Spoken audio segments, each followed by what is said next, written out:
ఆంధ్ర క్రైస్తవ కీర్తనలు 243 పరిశుద్ధాత్మను గోరుము అనే కీర్తనలో దైవ సేవకుడు బేతాళ్ జాన్ గారి ద్వారా దేవుడు బయలుపరిచిన అద్భుత పరిశుద్ధాత్మ సందేశములు.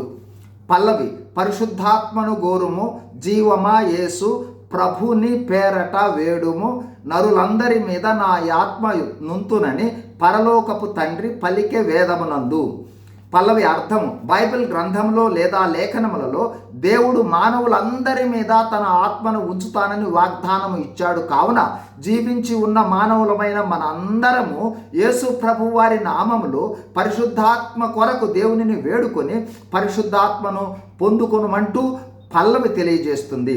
మొదటి చరణం: పరిశుద్ధాత్మ లేనిదే వేదాగమ పఠనము కాదది, నెర చీకటింట సరకులు వెదకు రీతి, పల్మరు వెదకినను నిరర్థకమైపోవును వేగ.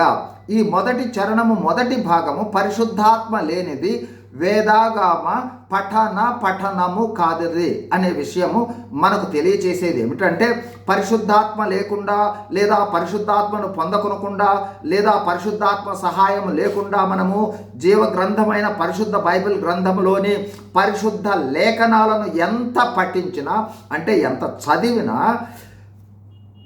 అది పఠించినట్లు కాదు లేదా చదివినట్లు కాదు అని అర్థం.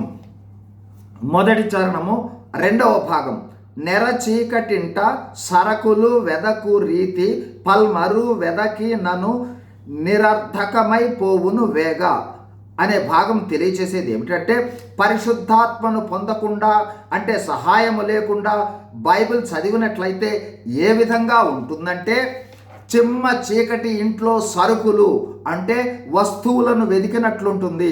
ఒక మారు కాదు, పల్మరు అంటే ఎన్నిసార్లు వెతికినను ఆ వస్తువులు మనకు కానరావు. అంటే మనము వస్తువులను వెతుకుతామే కానీ నిరర్థకమవుతుంది, అంటే వృధా ప్రయాస అవుతుంది, ఫలితం ఉండదు అని అర్థం. అలాగే పరిశుద్ధాత్మ సహాయం లేకుండా ఎన్నిసార్లు బైబిల్ చదివినా దానివల్ల వచ్చు ప్రయోజనము నిరర్థకమైపోతుంది, అంటే ప్రయోజనం లేకుండా పోతుంది. ఒకవేళ ఏమైనా పొందినా సరే అది నిలవదు, త్వరగానే నిరర్థకమైపోతుంది అని అర్థము. ఈ కీర్తన మనము అనుదినము మనము వ్యక్తిగతంగాను కుటుంబ ప్రార్థనా సమయాల్లో మందిరములలోనూ పాడవలసిన దేవుని అద్భుతమైన కీర్తన. తర్వాత చరణాలు తర్వాత వీడియోలో చూద్దాం. God bless you. Thank you.